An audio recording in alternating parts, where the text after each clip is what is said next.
Hello and welcome to the Commonwealth Youth Games. 4 days of competition involving more than 1,000 competitors, all under the age of 18, representing 64 countries.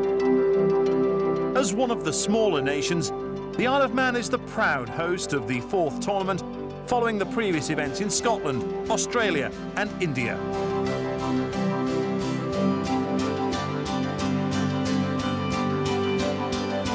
It's an island which has a unique and long history in the world of sport and has enjoyed decades of Commonwealth success. Cycling superstar Mark Cavendish, the latest in a long line of talent. Well, the Isle of Man is very proud to be hosting this event. We have all the nations of the Commonwealth represented here in the Isle of Man, all the young people coming here to take part in sports. Young people today are really fantastic, and their involvement in sport, music and many different things is something we can all be very proud of. The opening ceremony itself is a big occasion, so if the weather's kind, hopefully it will be, then it will really be something special for us all to enjoy. Athletics, badminton, boxing, cycling, gymnastics, rugby, swimming are the 7 contested events. It's competition at the highest level with a friendly Manx welcome.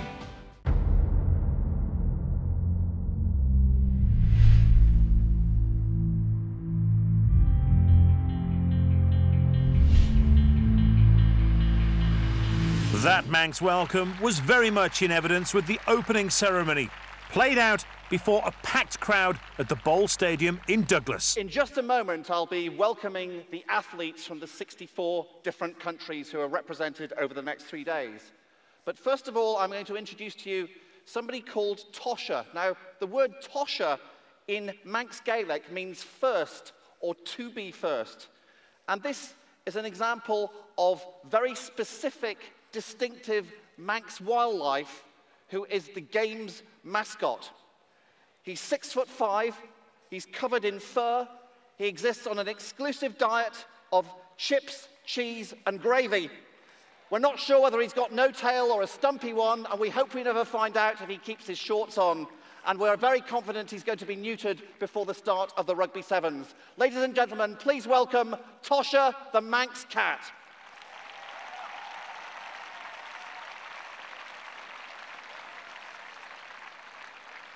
We'll be seeing a lot of Tosha and, frankly, far too much. And now I'm going to introduce the various countries. Now, it's going to be in alphabetical order, except for the first country and the last country.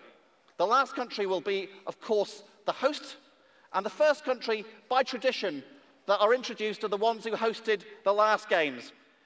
The hosts of the extremely successful 2008 Commonwealth Youth Games in Poon, medal table toppers with a massive 33 gold medals. It's my pleasure to welcome into the bowl, leading this year's athletes, Team India.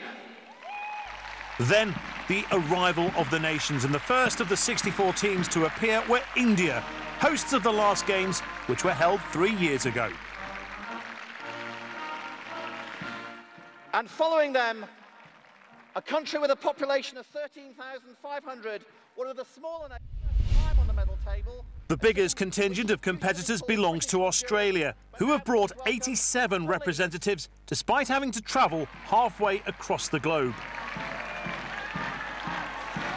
The last nation to emerge were the hosts, the Isle of Man, and they followed a truly international mix of athletes from across all corners of the globe, from the large squads representing the likes of England, Scotland and Canada, to some of the smaller teams such as Nauru, St. Lucia and the Turks and Caicos Islands.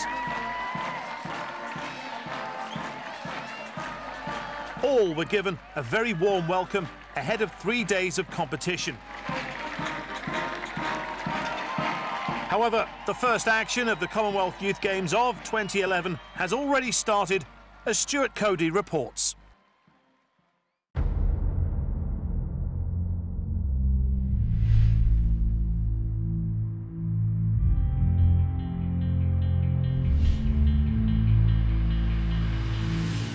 The discipline of boxing was the first sport to get underway here at the Commonwealth Youth Games.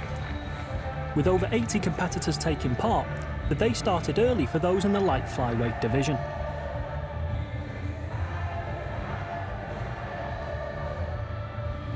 Here we see the opening bout of the games between Carlos Mandiarte of Mozambique and India's Rahul Pohina.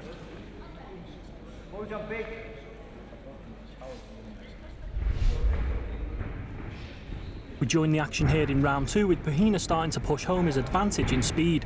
We see him push the Mozambique boxer back with the jab before unleashing 2 quick left hooks, one to the body and one to the head, forcing the referee to step in and administer a standing count. 6, 7, 8, box. This is now the final and third round, and the two southpaw styles have gelled nicely so far. But it's the left hand of Pohina that is still causing problems for Mandiarte. But the Mozambique boxer refused to give up and threw all he had at his opponent, catching him late on with a tremendous right hook which the Indian boxer took flush on the chin. But it was a little too late and Pohina took the victory on points.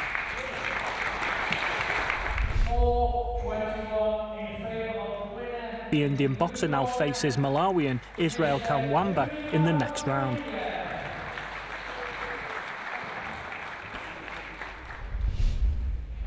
We now join the 60kg lightweight class and the bout between Northern Ireland's Enda Kennedy and Gage Brown of New Zealand. This contest certainly exploded early, with Kennedy showing very heavy hands and another boxer with an accurate left hook.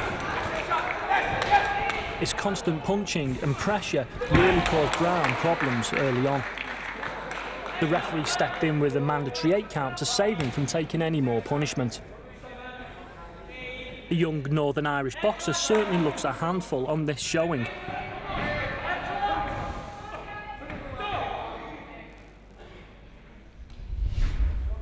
With the replay we see again Kennedy landing the left hand to devastating effect.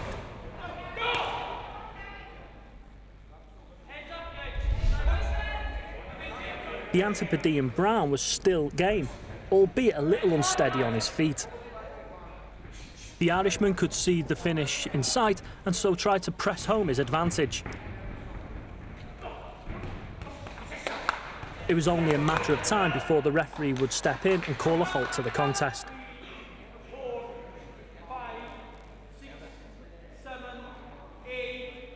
Brown looking in no condition to continue. Kennedy will no doubt be touted as one of the favourites after that display. He moves on to face Melvin Clare of Mauritius, who looks to have his work cut out, trying to contain the explosive Irishman.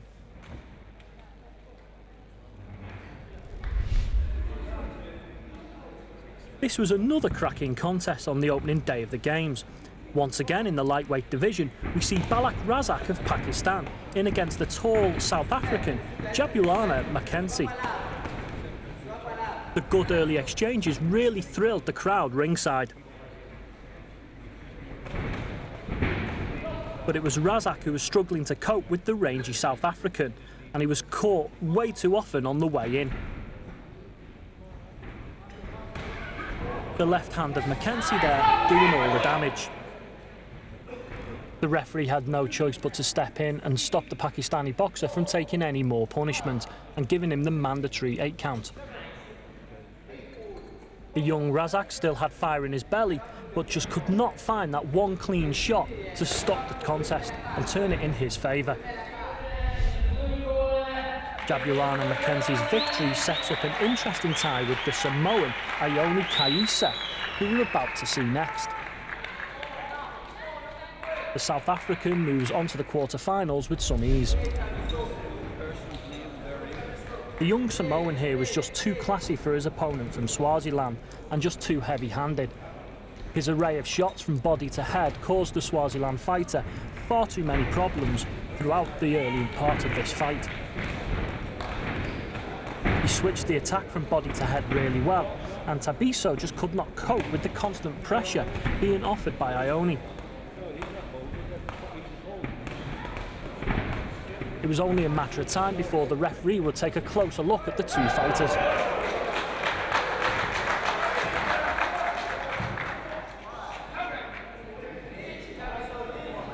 Once again, the referee stepping in and offering the mandatory 8 count.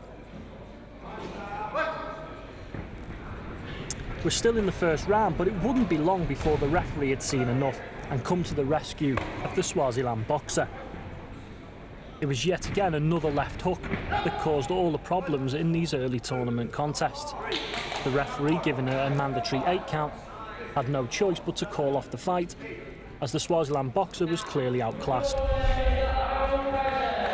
The stocky and heavy-handed Kaisa versus the rangy and classy Mackenzie of South Africa should make an interesting blend of styles in the quarter-final. The All-African bout of Fabrice Luamba of Zambia and Dennis Okoth of Kenya proved to be a tough but sometimes very scrappy affair. Both boxers tried to push forward the advantage, but were negated by very good defences.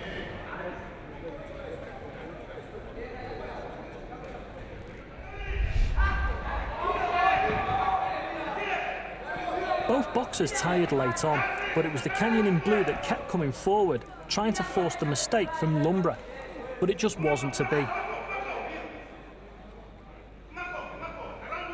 With both boxers landing simultaneously, it was a difficult contest for the judges ringside to score. However, it was decided that the cleaner work was coming from the Zambian boxer, who took a well-earned victory, 15 points to 12.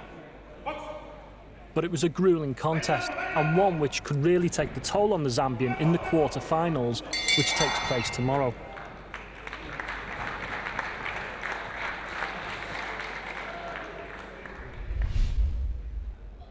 The Zambian Lumbra now moves on to face Scotland's Charlie Finn in the quarter-final on Friday afternoon.